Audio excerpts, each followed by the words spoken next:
দোহাজারীতে হানিফ বাসের ধাক্কায় অটোরিকশা চালক ও পথচারীসহ আহত ৩। একজনের অবস্থা আশঙ্কাজনক।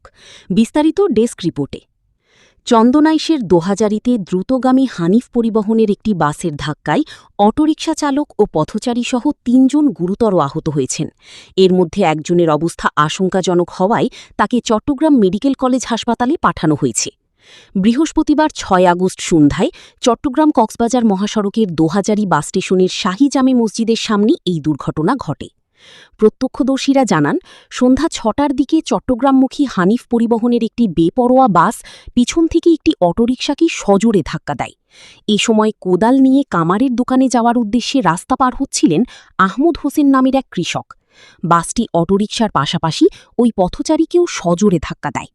গুরুতর আহতরা হলেন দিয়াকুল এলাকার পথচারী কৃষক আহমদ হোসেন ৬০, দোহাজারী পৌরসভার ঈদপুকুরিয়া এলাকার অটোরিকশা চালক ওমর ফারুক ৩৫ এবং কালিয়াইশ এলাকার অটোরিকশা যাত্রী শওকত ৩০। ঘটনার পর স্থানীয় লোকজন দ্রুত আহতদের উদ্ধার করে দোহাজারী হাসপাতালে নিয়ে যান।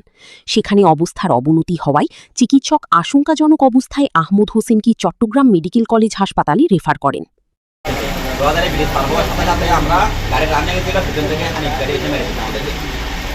পিছন থেকে হ্যাঁ। এর আগে যে আর যে পথচারী কিভাবে এটা কিভাবে করতে আমরা দেখি নাই। আমাদেরকে মেরে দিতে, মেরে দেওয়ার পরে হানিফ এসে অতিরিক্তার এসে একটু হয়ে আবার পথচারী ফতাদারে আছে মানে হওয়ার আছে মানে কৃষক আছে মানে হওয়ার আছে তার কারণে মানে এই মুহূর্তে তুমি যে লিখছে যেন ফিসিতে যে তুই মার দিয়ে উইয়েন লয় একসাথে তোমার ওই পথচারী তো বেশি আহত হয়ে বলে